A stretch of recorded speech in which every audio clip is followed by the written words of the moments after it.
Hi, I'm Tim. Welcome to our channel and thanks for logging on.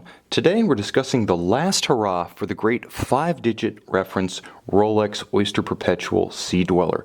You can see and you can purchase this 2007 Z Series Rolex Oyster Perpetual Sea-Dweller reference 16600 on our website. Subscribe to our YouTube channel if you enjoy these videos, and please click on the card in the upper right hand corner of the screen at any time during this video to see our full commercial listing for this last of the line Sea-Dweller, with additional accessories included in the sale, high-resolution images for your desktop, and of course, complete pricing details for this Rolex.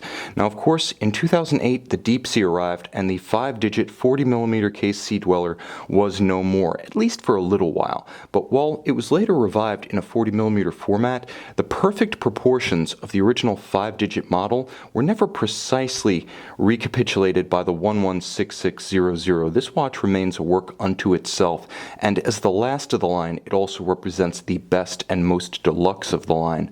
Now, on my wrist, 6 1/3 inches, 16 centimeters in circumference, you can see that the watch certainly wears more compact than any current production Sea-Dweller. Now, 40mm across the broad of the case from 9 to 3, not inclusive of crown guard or crown. The watch is thicker than a Submariner, whereas a Submariner is about 12.5mm.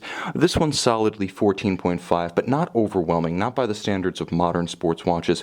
You're still good to go with most cuffs and sleeves. Now, from lug to lug, it has traditional dimensions, but note that this late model production watch does have solid end links in the bracelet reference 93160A. So the distance between lug to lug, should you put this one on a strap, is going to be 48mm. Worn on the solid end link bracelet, the span across the wrist is a more substantial 50.5, 51mm of span. So the watch does wear larger, but that's always been the case with the oyster-cased Rolexes.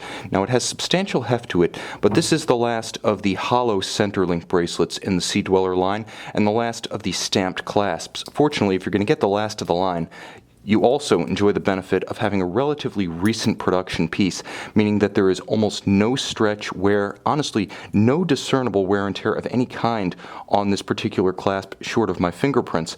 It's in excellent condition, retains perfect definition inside and out, the clamshell closure remains absolutely secure, and again, this bracelet is a bit of the best of both worlds. It has the security and the substance of the solid end links, but it has the traditional Rolex bracelet feel that many miss in the current generation bracelets, which feel wonderful, but sometimes as heavy and cumbersome as a battleship anchor. Now, what you also have here is a handsome combination of solid unperforated lugs, the helium escape valve, a more, shall we say, manageable case profile than the Deep Sea that succeeded it. Remember, the Deep Sea is almost 4mm thicker than this watch. And of course, the aesthetic of the watch is basically a cleaner Submariner. Nothing much jumps at you to distinguish this one from the Sub, with the exception of a different print at 6 o'clock on the dial and the absence of the sometimes aesthetically awkward cyclops eye magnifier. Not only is there none of that here, but you don't have the hazard of having that particular appurtenance knocked off by accident, and it creates a very clean and balanced dial, wherein the date window nicely counterbalances the index at 9, and of course, all white gold applied indices with white gold hands at center. The watch has a beautiful gloss dial color. Again, everything about this watch is just about perfect proportionally, and inside, it's just about perfect mechanically. It's Rolex's tried and true caliber 3135 underneath this solid case back, which thoughtfully is both polished and satin finished. You have the 31 jewel automatic bidirectional winding Rolex power plant, and of course it features its 4 Hz beat rate, and because of the bidirectional winding, it's very smooth and unobtrusive on the wrist, the polar opposite of a Valjoux 7750, for example. It features hacking seconds, so pull the crown, stop the balance, and synchronize to a reference time such as a dive timer or atomic clock, and we'll start winding this one for a little bit of performance art.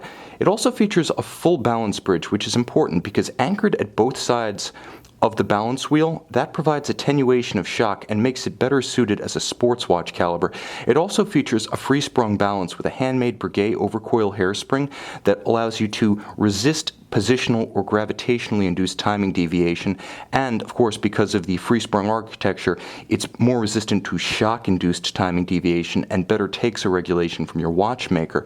Now, naturally, Being Rolex, it's tank tough. It's thick, it's highly standardized, and like the watch itself, it will outlast you. But it's also exceptionally precise, being a COSC certified Swiss chronometer.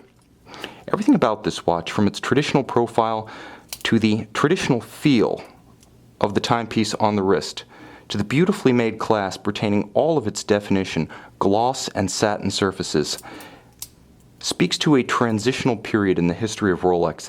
As one of the last hollow centerlink sports watch bracelets offered in the canon of Rolex sports watches, the Sea-Dweller, the Submariner, the Explorer II, the GMT, the Daytona, this watch is a little bit of a memento of a grand previous era while retaining all of the refinements of the 21st century. You can see and you can purchase this Rolex that sort of sits between two worlds but remains a fan favorite on our website.